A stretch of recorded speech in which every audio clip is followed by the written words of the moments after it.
Hi everyone, welcome back to my channel. तो कैसे हो आप सभी लोग? आई होप सभी बढ़िया होंगे और एकदम बढ़िया आपकी तैयारी चल रही होगी।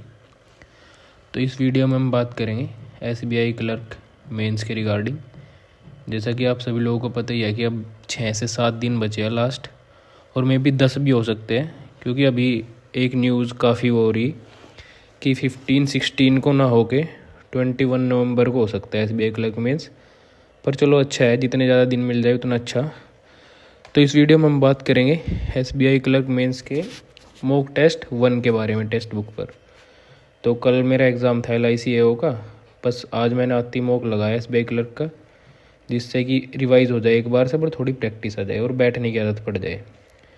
तो आप देख सकते हो मॉक नंबर 1 है ये टेक्स्ट बुक का। इसमें मेरा स्कोर आ 75.8 और रैंक है 800। ऑलमोस्ट 40,000 एस्पिरेंट ने अटेम्प्ट किया टेस्ट, और एक्यूरेसी मेरी 70 है, क्योंकि मैं जीएस पहले मैंने आपको बताया प्रैक्टिस के लिए अटेम्प्ट करता हूँ, और 98 मेरी परसेंटाइल है। अगर हम वैसे सेक्शनल बात करें स्कोर की, तो आप देख सकते हो जीएस में मेरे 9 नंबर है, क्योंकि एक तो मैं रिवाइज़ नहीं किया, अभी इंश्योरेंस पे ज़्यादा फोकस था। तो अभी एक बार रिवीजन बचता है जीए का, उसके बाद थोड़े से मार्क्स गेन होंगे। अगर 10+ भी आते हैं तो काफ़ी है। फिर इंग्लिश में इस बार मैंने इस टेस्ट में ब्लंडर कर दिया, वो आपको मैं दिखाऊंगा कि 2-4 चीज़ें क्लोज टेस्ट में और इसमें।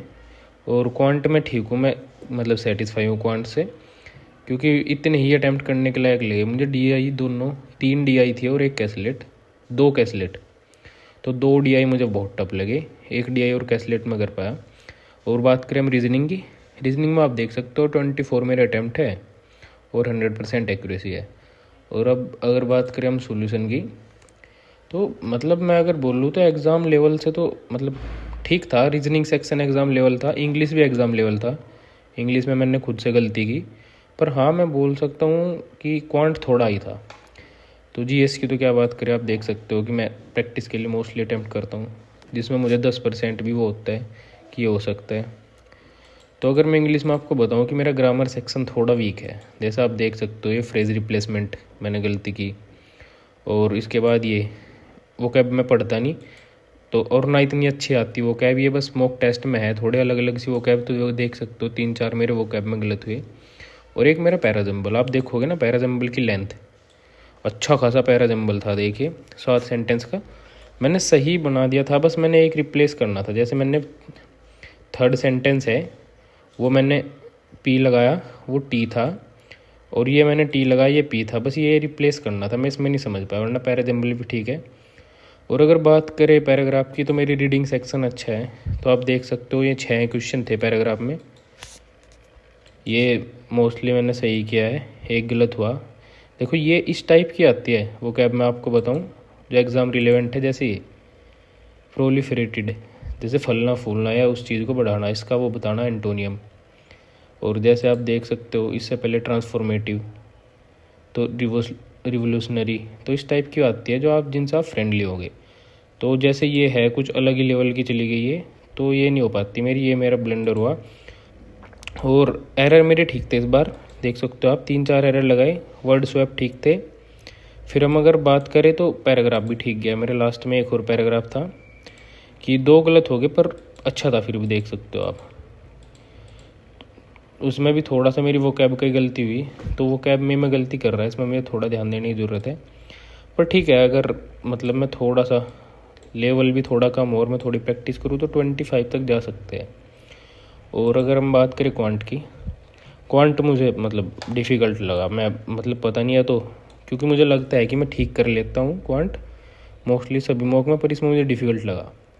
तो देखो मैं आपको दिखाता हूँ। सबसे पहले तो ये सीरीज़ के क्वेश्चन थे, ये तो ठीक ठाक ईजी था, आप देख सकते हो। ये थोड़ा लेंदी था, इसमें टाइम लगा बनाने में। फिर उसके बाद मैंने एक ये भी इक्वेशन गया था सिंपल, अलजेब्रा में बोल लेंगे दोनों भी। तो ये 4 से 5 क्वेश्चन थे, एक मैंने गलती कर दी इसमें, प्रोबेबिलिटी बस पता नहीं क्या किया, वो मल्टीप्लाई करना था और मैंने वो प्लस कर दिया, तो ये मेरी गलती हुई। और उसके बाद अगर हम बात करें कि 3-4 क्वेश्चन, आप अगर आपको लगने में अप्रोक्सीमेशन है, पर आप देखो इसे कि 389 और फिर इनकी मल्टीप्लाई, फिर ये ऐड, फिर 67 की 14 में मल्टीप्लाई, फिर 56 की 11 में मल्टीप्लाई। तो बहुत लेंदी हो जा रहा था ये।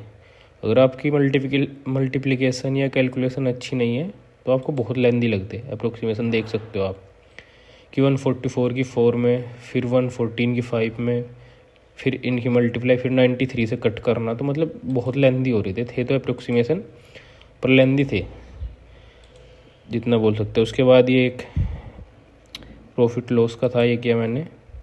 उसके बाद ये डीएस थी, ये की 2 क्वेश्चन डीएस के।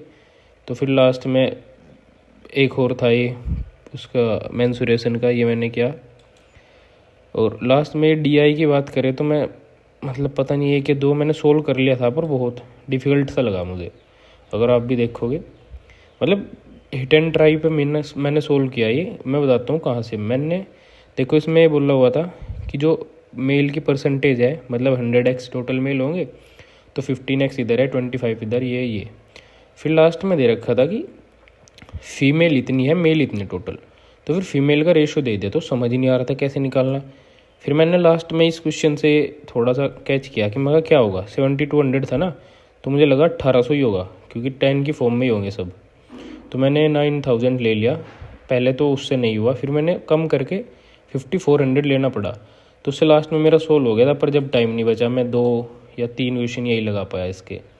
तो आप देख सकते हो। और अगर हम बात करें हो डीआई की, मैं अगर आपको बताऊं तो मुझे तो लेंथी लगी डीआई। देखो आप ये भी आप देख सकते हो, सीरीज से मैंने के की वैल्यू निकाल ली थी इससे, पर इसके क्वेश्चन इतने डिफ़िकल्ट थे तो टाइम नहीं दे पाया मैं इसमें। ये मुझे अच्छा खासा लेंथी लगा। और एक कैलकुलेट दिखाऊंगा मैं आपको कि वो भी काफ़ी अच्छी थी। ये देख सकते हो आप कि पूरा खेल रेशो में ही था, 100%, 20%, 50, 25, ये वो। मेरे पास एक तो टाइम नहीं बचा और थोड़े लेंथी भी थे अगर मैं बताऊँ। और एक ओडीआई था, एक कैलकुलेट थी प्रोबेबिलिटी पे। इस पे मैंने टाइम वेस्ट किया 3 मिनट, पर मैंने ये नहीं पता था कि प्रोबेबिलिटी की पूछी। मैंने इसके डायग्राम बना लिया था, बोथ वाला था ये। जैसे एक वेन डायग्राम होता है, एक 2 का होता है वो, पर प्रोबेबिलिटी के ऊपर था इस पर, तो क्वेश्चन मैं कर ही नहीं पाया एक भी बनाने के बाद भी, क्योंकि प्रोबेबिलिटी मेरी इतनी अच्छी नहीं है। तो एक ओडीआई था वो स्टार्टिंग में, तो शायद वो दिखाता हूँ मैं आपको। देखो ये भी कितना अच्छा था, एक्स और वाई में खेला हुआ था पूरा वेरिएबल। तो मतलब मुझे थोड़ा सा एग्ज़ाम से लेवल हाई लगा मैथ का। हाँ मैं मतलब 2-3 और कर सकता था, मैंने वो डीआई कर लिया था तो मैं वो कर सकता था। 1-2 नंबर कम कह सकते हो, पर ठीक है, 17-18 नंबर भी ठीक है। अगर हम बात करें रीजनिंग की, रीजनिंग में आप देखो मैं देखते ही पजल समझ गया था, मगर काफ़ी लेंथी है, बन जाएगी पर लेंथी है, तो मैंने ये नहीं की। फिर उसके बाद ये कोडिंग डिकोडिंग पे मैंने टाइम वेस्ट नहीं किया क्योंकि मैं नहीं कर पाऊँ, तो मुझे पता है मैं इसे स्किप करूँगा। और एक ये पजल थी, ये भी मुझे काफ़ी बड़ी लगी, मैंने नहीं की। मैंने स्टार्ट किया पेपर इधर से। सबसे पहले आप देख सकते हो ये क्रिटिकल रीजनिंग था, नहीं क्रिटिकल रीजनिंग नहीं, सॉरी, सिलोजिज्म की स्टेटमेंट ये इधर थे और कंक्लूजन इधर। 2 से 3 क्वेश्चन थे, आप देख सकते हो उसके। उसके बाद एक ये पज़ल थी, ये मैंने बनाई। मतलब मेरे लिए बहुत नहीं होती यार, मैं इसे बनाने के बाद जो सेटिस्फेक्शन मिला ना, इतना किसी क्वेश्चन को बनाने के बाद नहीं मिला। क्योंकि आप देखोगे कि मंडे से संडे तक 3 डिफरेंट डेज थे, कोई सा भी हो सकता था वो, और 3 स्लॉट थे। और गेमिंग के लिए मतलब वो गेमिंग करते थे 8:30 से 9:30, 9:30 से 10:30 और 9 से 10 PM। तो अगर जो पर्सन थे वो वीक में 2 बार ही कर सकते थे मोस्टली, और दिन में 1 बार ही। तो मतलब बहुत अजीब सी थी। देखो मैं अगर आपको सोल्यूशन भी दिखाऊँ इसका कि देखो किस तरीके से बन रही थी, आप देखोगे ट्यूसडे फ्राइडे संडे, पहले तो दिन फाइंड करने थे, फिर स्लॉट, फिर पर्सन। तो मतलब पर मैंने बनाई, तो इसे बनाने के बाद जो सेटिस्फेक्शन मिला वो अलग लेवल का था। लास्ट में देख सकते हो आप 3 क्वेश्चन थे। फिर उसके बाद एक ये डिस्टेंस एंड डायरेक्शन कोडेड, ये मैंने किया, थोड़ा डिफ़िकल्ट सही था पर किया। और फिर क्रिटिकल रीजनिंग, एक ही क्वेश्चन था स्टेटमेंट बेस, एक ही आर्ग्यूमेंट वाला, ये भी सही है, ये भी सही है। क्रिटिकल रीजनिंग के 4 या 5 ये किया मैंने, ये भी 5 अटैम्प्ट किए मैंने, 5 नहीं 6, देख सकते हो आप। 6 क्रिटिकल रीजनिंग थे, 6 के 6 मेरे सही है। फिर उसके बाद अगर हम बात करें इनपुट आउटपुट, देखो इनपुट आउटपुट का मैं आपको लॉजिक बताता हूँ। मेरे देख सकते हो आपकी मैंने पूरे 5 किए इसके, 35 to 39, देखो मैं आपको दिखाता हूँ एग्जैक्ट। तो इसका लॉजिक ये था कि फर्स्ट स्टेप में जो सबसे वो मतलब नंबर है पहला, उसको असेंडिंग ऑर्डर में लगाना, जैसे 2 4 6 8, और ऐसी जो वर्ड है पहला उसको भी कि मतलब असेंडिंग ऑर्डर में अल्फ़ाबेट जैसे होते हैं ना डिक्शनरी में, उसमें में जैसे AFST। फर्स्ट स्टेप में शुरू के 2 को लगाना और लास्ट के 2 को, फिर सेकंड स्टेप में फिर जो 2 बचे नेक्स्ट वाले वो, और लास्ट से पहले 2 वो, फिर बीच में ये।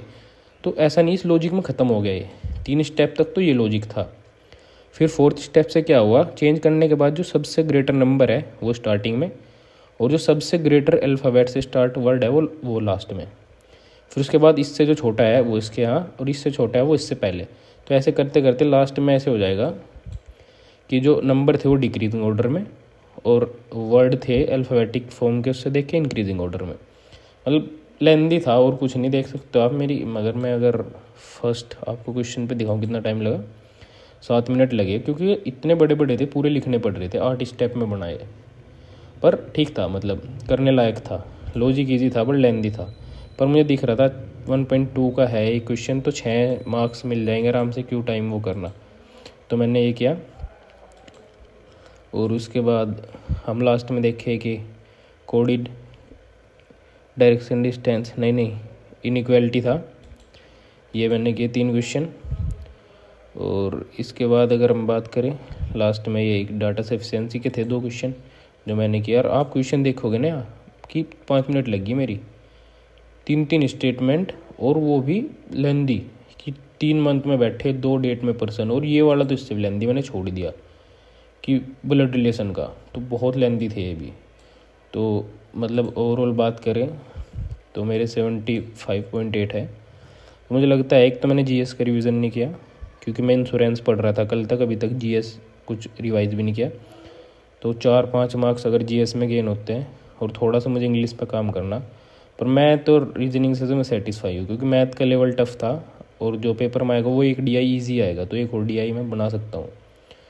तो अगर हम बात करें तो गोल यही है कि इन तीनों में 25 का एवरेज रहे, या 80 मार्क्स तक, और जीएस में 10 से 15 मार्क्स। तो बस थोड़ा जीएस और इंग्लिश में काम करना, वरना ओवरऑल मतलब ठीक रहा स्कोर, आप देख सकते हो 75। अगर मैं 10-15 मार्क्स पे करूँ तो 90+ तो टारगेट रखना ही होगा। आप लोग बताइएगा कि आपने कौन सा मॉक अटैम्प्ट किया जिससे मैं भी वो अटैम्प्ट करूँ और हम मैच कर सके। अगर फर्स्ट किया तो आप अपना स्कोर बताइएगा, और कोई सा भी आपने किया कमेंट में, 4th 5th या टेक्स्ट बुक से कहीं से भी मुझे बताइएगा, जिससे मैं नेक्स्ट मैं भी अटैम्प्ट करूँ, तो हम बाद में उसका एनालिसिस कर सके साथ मिलके।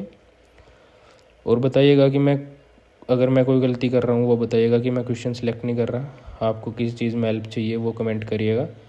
टेलीग्राम आईडी मैं डिस्क्रिप्शन में लगा दूँगा, आप मैसेज कर सकते हो अगर आपको कुछ भी जानना हो, कोई पीडीएफ चाहिए या सोर्सेज जानने हो या स्ट्रेटजी वीडियो जो भी, वो कमेंट में बताइएगा। और अगर वीडियो अच्छी लगे तो लाइक करिएगा। ऐसी और वीडियोज़ के लिए चैनल सब्सक्राइब करिएगा, क्योंकि अब मैं अल्टरनेट लगाऊंगा। और आरआरबी पीओ का तो मैं रफ सीट के साथ डाल लूँगा पूरा कल से, एक दिन एसबीआई क्लर्क मेंस, एक दिन आरआरबी पीओ क्लर्क। और अभी है 10 दिन, देखते हैं कितनी प्रोग्रेस हो पाती है। आप लोग बताइएगा क्या स्कोर रहा। और नेक्स्ट वीडियो आपको एसबीआई क्लर्क के रिगार्डिंग चाहिए ऐसे एनालिसिस, या आरआरबी पीओ का फुल मॉक, ऐसे ही इतने तक आईबीपीएस क्लर्क का भी रिजल्ट आ जाएगा, फिर उसका देखते हैं। तो चैनल को सब्सक्राइब करिएगा, आपको जो भी चाहिए वो कमेंट में बताइएगा। Thank you so much.